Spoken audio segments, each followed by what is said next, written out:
please listen and engage in this book, plundering the ideas and suggestions to strengthen and deepen your own and your church's disciple-making practices. Alex Absalom, co-founder of DandelionResourcing.com and ChurchInnovationLab.com. Introduction. The main thing. If I am honest, I'll admit that I don't really know how to make disciples. I remember when those words came out of my mouth. I had been in the pastorate for almost a decade, and despite sermons, programs, Bible studies, and small groups, many of the people I pastored weren't becoming more deeply devoted followers of Jesus Christ. For all of my effort, I wasn't able to make disciples, the primary task to which Jesus calls us. There were some good things happening in the church, of course. Some people were growing, and others were coming to Jesus. For that, I was thankful. But the fruit seemed random and relatively disconnected from any strategic effort. I was somewhat relieved when I read the book, Move, What 1,000 Churches Reveal About Spiritual Growth, by Greg L. Hawkins and Callie Parkinson. Churches that had much larger budgets and staff than mine, and preachers who were more eloquent than myself, also seemed to be treading water in the area of discipleship. It gave me comfort that I was not the only one facing this challenge. However, relief quickly turned to sadness.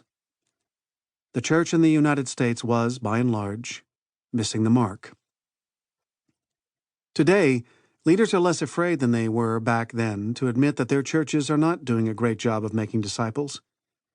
Leaders don't necessarily post to Facebook or tweet the sentiment, but leaders of congregations of various shapes, sizes, and denominations express disappointment over the quantity and quality of disciples being developed in the ministry. We all know that the core task of our congregations is to make disciples. We all know the Great Commission in the end of Matthew chapter 28 is to go therefore and make disciples of all nations. And we know that making disciples means to teach people to observe all that Jesus has commanded. We indicate this sentiment in mission statements such as to make disciples who make disciples, or to know Christ and make him known, or to love God, love others, and make disciples.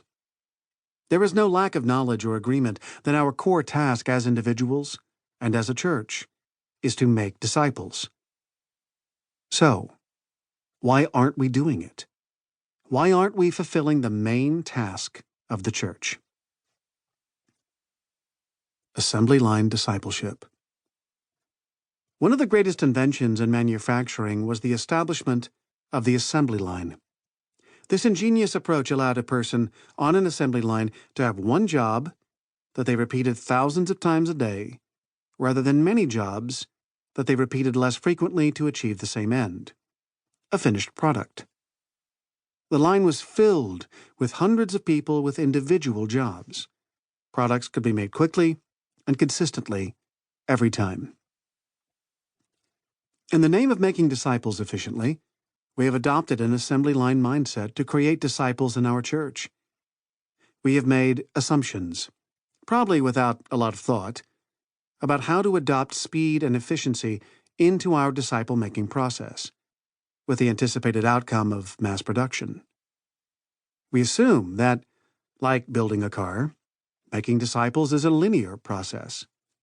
For example, we expect that weekend worship can produce many disciples.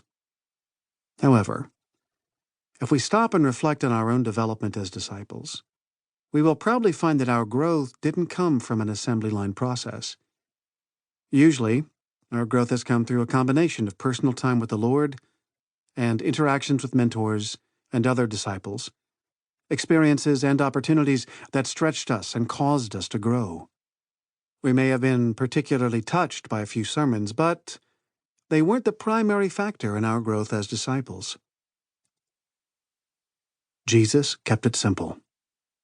When Jesus made disciples, he used some simple principles to develop the people around him. These principles